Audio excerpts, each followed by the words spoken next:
Section 1.3, Vector Equations.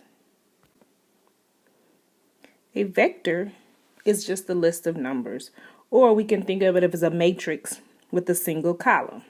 And we usually call them, when they're written in that form, a column vector. So for our notation, we're going to use a lowercase letter with this vector symbol on top of it. Okay. And we're also going to say that this vector is in, we say, R2. R2 is the real numbers with two entries. Okay, so all vectors with two real elements. So if we notice this next vector v, we say is in R3.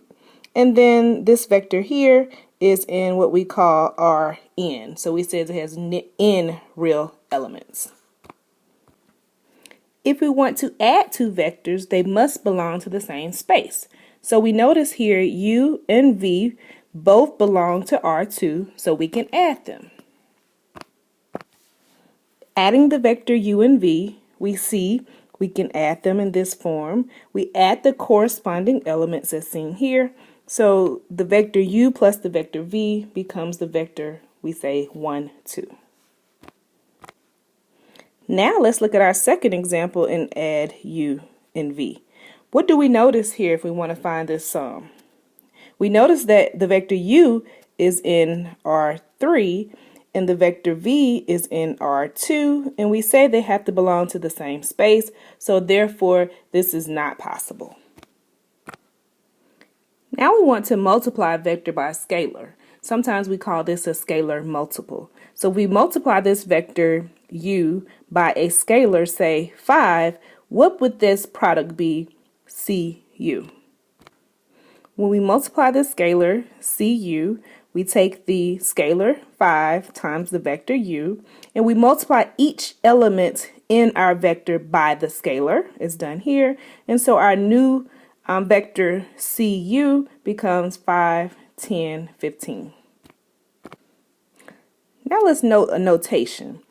When we write it in the vector form, we see w is equal to 1, 2. It is actually, if we write it in this form, an ordered pair.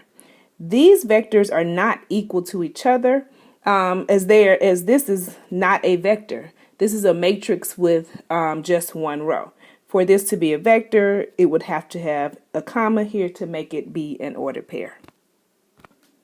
Now let's look at what adding two vectors looks like geometrically.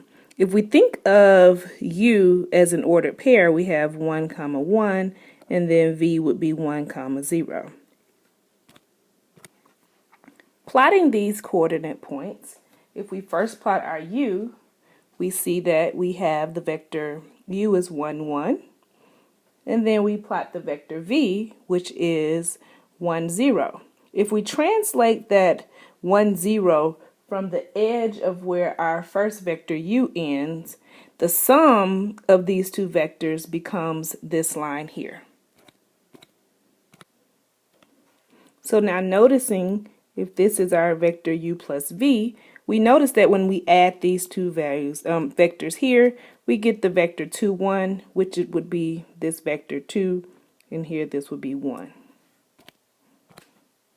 So now let's see what adding three vectors would look like in R2. So we've got our vector u, 1, 1, and now we're just going to start it from this ending point. So that our vector v would be 1, 0, and starting from the end of that vector, we have the vector 0, 2.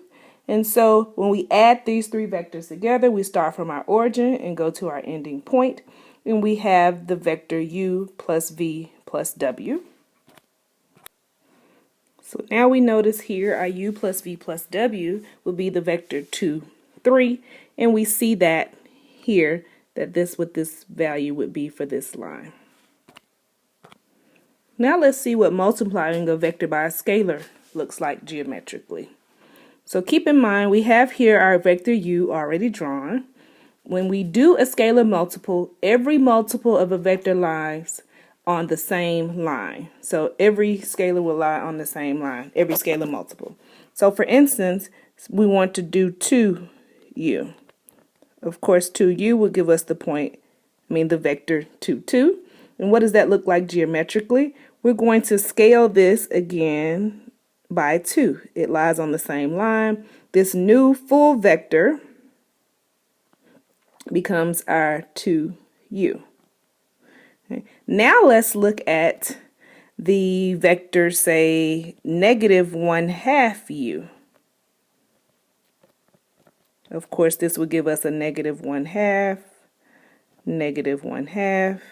And so what we do when we have a negative vector, we go along the same line that we have as the vector, but we go in the negative direction. So we would go down 1/2, and this new vector would be our vector negative 1/2 u.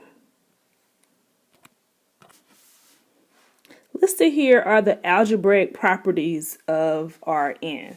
So if we have vectors u, v, and w all in Rn with scalars c and d, the commutative property under addition holds, the associative property under addition holds. Our additive identity is this u plus what we call the zero vector. So our zero vector is a vector of all zeros. Okay, so this is our space. You usually just denote it with the zero vector. So that is our additive identity. And so, of course, our additive inverse would be a negative of our vector. The distributive property under scalar multiplication holds in both of these cases, as well as our scalar multiply identity is 1.